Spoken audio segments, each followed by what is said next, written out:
পর্যন্ত আমাদের লড়াই থামবে না।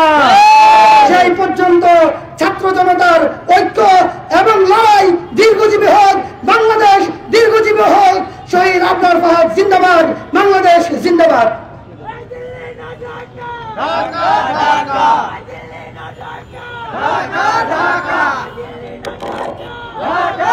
সংগ্রামী সহযোদ্ধাগণ, আমরা যেমন করে একটু আগে শুনছিলাম আবরার ফাহাদের এক সহপাঠীর মুখ থেকে নির্যাতনের বর্ণনা। বাংলাদেশের প্রত্যেকটি পাবলিক বিশ্ববিদ্যালয়ে গত 15 বছরে প্রত্যেক রাতে এরকম অসংখ্য ছাত্রকে নির্যাতন করা হয়েছে। আমরা এই প্রত্যেকটি নির্যাতনের বিচার চাই। প্রত্যেকজন নির্যাতনকারীকে খুঁজে খুঁজে আইনের আওতায় আনতে হবে। সংগ্রামী জনতা, এখন বক্তব্য দিবেন আবরার ফাহাদের বিচারের দাবিতে সোচ্চার শামসুন্নাহর হলের সাবেক ভিপি শেখ তাসনিম আফরোজ জিমি। বক্তব্য দিচ্ছেন শামসুন্নাহর হলের সাবেক ভিপি শেখ তাসনিম আফরোজ জিমি। সবাইকে শুভ বিকেল। আজকে থেকে 5 বছর আগে এই সময়টা আসলে আমরা যারা আমাদের মনে আছে তাদের সবারই মনে থাকার কথা। অত্যন্ত যন্ত্রণার একটা সময় আমাদেরকে কাটিয়ে দেওয়া হয়েছিল এবং সেই যন্ত্রণার রেশ আসলে এখনো পুরোপুরি কাটিয়ে উঠতে পারিনি বলে আজকে আপনাদের মাঝে উপস্থিত হয়েছি। আবরার হচ্ছে আসলে বিচার বহির্ভূত হত্যাকাণ্ডের নির্মমতা যে কত তীব্র হতে পারে সেটা আমাদের সবার সামনে খুব নগ্নভাবে উপস্থাপন করে দিয়েছিল। কিন্তু তারপরও আবরার বাদেও এর আগে দায়ান নাফিস প্রধান কিংবা বুয়েটের যেসব শিক্ষার্থী সারা দেশের বিশ্ববিদ্যালয়ে যেসব শিক্ষার্থী বিচার বহির্ভূতভাবে হামলা এবং অত্যাচারের শিকার হয়েছিল তাদের কাউকে কিন্তু আমরা এত বছরেও বিচারের আওতায় আনতে পারিনি। আবরারের হত্যাকারীরা এখন জেলে আছে, এটা যেরকম সত্য, একইভাবে সত্য শুধুমাত্র আবরার ফাহাদের মতো পরিণতি হয়নি বলে আরো অনেক ভিকটিমকে আমরা ন্যায় বিচার দিতে পারিনি। তাদেরকে যারা নির্যাতন করেছে, অত্যাচার করেছে, তারা কিরকম প্রহসন করেছে আমরা দেখেছি। তারা সব র্যালির নামে নির্যাতিতদের কিভাবে উপহাস করেছে আমরা দেখেছি। SM হলের ফরিদের উপর যারা হামলা করেছিল সে সময় তারাও কিভাবে আবরারের মৃত্যুতে কুমিরের অশ্রু বর্ষণ করেছিল। এবং বর্তমান বাংলাদেশের বর্তমান প্রেক্ষাপটেও কিন্তু আমরা আসলে বিচার বহির্ভূত যে হত্যাকাণ্ড সেগুলো পুরোপুরি বন্ধ করতে পারিনি। আমরা যারা এখানে উপস্থিত হয়েছি আমাদের দায়িত্ব অনেক। আমাদের 1500-র উপরে মানুষ জীবন দিয়েছে, সেগুলো প্রত্যেকটি কিন্তু বিচার বহির্ভূত হত্যাকাণ্ডেরই দৃষ্টান্ত। সেই বিচার বহির্ভূত হত্যাকাণ্ডগুলোর প্রতি আমাদের ন্যায় করতে হবে। আমাদের আর কোনো তোফাজ্জল কিংবা শামীম মোল্লা যে জাহাঙ্গীরনগর বিশ্ববিদ্যালয়ে গণপিটুনির শিকার হয়েছিলেন, তিনি অপরাধ প্রবণ একজন মানুষ, তিনি অপরাধী আমরা জানি, কিন্তু তাকেও তো আসলে আমরা বিচার বহির্ভূতভাবে হত্যা করতে পারি না, সেই এখতিয়ার কিন্তু আমাদের নেই। আজকে আমরা যারা এখানে উপস্থিত আছি আমরা এই দায়িত্বটি নিজেদের কাঁধে তুলে নেই এবং আজকে থেকে শপথ করি যে আমরা অন্যায় বিচার বহির্ভূত ভাবে এবং নিজেদের এখতিয়ার ছাড়া কোনো মানুষের গায়ে একটা ফুলের টোকাও দিব না। কাউকে কারোর গায়ে হাত তোলা বা কাউকে পিটিয়ে মেরে ফেলা তো অনেক পরের প্রশ্ন।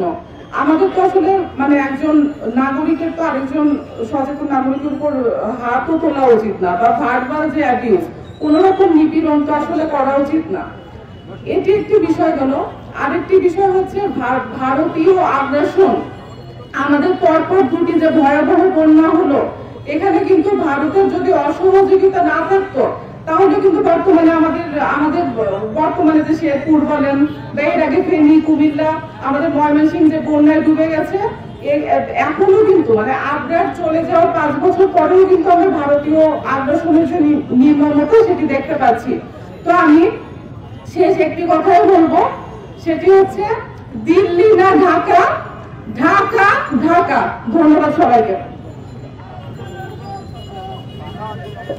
ধন্যবাদ শেখ তাসনিম আফরোজ জিমিকে।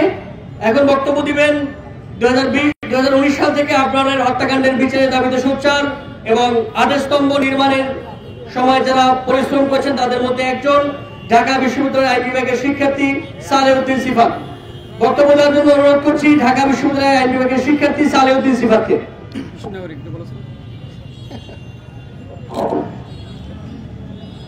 7 অক্টোবর 2019 আমাদের মোবাইল ফোনের স্ক্রিনে একটি নিউজ ভেসে এসেছিল। বুয়েটে আবরার ফাহাদ নামক একজন শিক্ষার্থীকে নির্মমভাবে নির্যাতন করে হত্যাকাণ্ডের শিকার করেছে ছাত্রলীগ। তবে সেখানে একটি শব্দ বন্ধ ছিল, শিবির সন্দেহ। এই শব্দটি দেখে আমরা তখন আমাদের কপালে ভাঁজ পড়ে গিয়েছিল যে আমরা যদি প্রতিবাদে ডাক দেই তাহলে তেমন মানুষ হবে কিনা। কারণ শিবির সন্দেহে তখনও কাউকে পিটিয়ে মারার একটা রাজনৈতিক বৈধতা ছিল এবং তার বিরুদ্ধে কোনো শক্তিশালী রাজনৈতিক আবেদন ছিল না। কিন্তু আমাদেরকে ভুল প্রমাণ করে দিয়ে যখন আমরা প্রতিবাদ সমাবেশের ডাক দিলাম, তখন দেখলাম ঢাকা বিশ্ববিদ্যালয়ের নানা ছাত্র সংগঠনের নেতাকর্মীরা একসাথে উপস্থিত হয়েছিল, এক কাতারে দাঁড়িয়েছিল, এক আকাশের নিচে দাঁড়িয়ে আবরার ফাহাদের খুনিদের বিরুদ্ধে স্লোগান দিয়েছিল। সেদিন থেকে যেই সংহতির জন্ম হয়েছিল, সেই সংহতি আবার আমরা ঠিক জুলাই অভ্যুত্থানে দেখতে পাই। জুলাই অভ্যুত্থানেও নানা মনির, নানা দলের, নানা পথের মানুষজন সংহত হয়ে যে প্রতিরোধ গড়ে তুলেছিল, সেই প্রতিরোধের মুখেই ফ্যাসিস্ট অত্যাচারী শেখ হাসিনা ভারতে পালিয়ে গিয়েছিল। ভারত আবরারের যে স্ট্যাটাস ছিল, সেই স্ট্যাটাসটাকেও মূল্যায়ন করা প্রয়োজন। আবরার সেখানে ভারতের সাথে দিল্লির যে পানি চুক্তি, অসম পানি চুক্তি, সেটার বিরুদ্ধে লিখেছিল। আমাদের ভুলে গেলে চলবে না, দিল্লি যখন অন্যান্য দেশের সাথে বিভিন্ন চুক্তি করে, বাইলেটারাল এগ্রিমেন্ট করে, তখন সে সেগুলো ফুলফিল করে। কেবলমাত্র বাংলাদেশের সাথে সে ফুলফিল করে না। দিল্লির সাথে পাকিস্তানের একটি পানি চুক্তি আছে, সিন্ধু পানি বন্টন চুক্তি। যদিও পাকিস্তানের সাথে তার নির্মম সম্পর্ক, রাজনৈতিক দোলাচল আছে, কিন্তু কখনো সে ওই চুক্তিতে হাত দেওয়ার সাহস করে না, সে ওই চুক্তি সম্পূর্ণভাবে ফুলফিল করে। কিন্তু বাংলাদেশের প্রশ্নে আসলে সে ফারাক্কা থেকে নদীর পানি ছেড়ে দেয়, কখনো নদীর পানি আটকে রাখে, বাংলাদেশকে কখনো জলে ডুবিয়ে মারে, আবার কখনো শুষ্ক মরুভূমি বানিয়ে ফেলে। ফলে আমাদের এই ভূমিকা পর্যালোচনা করতে হবে।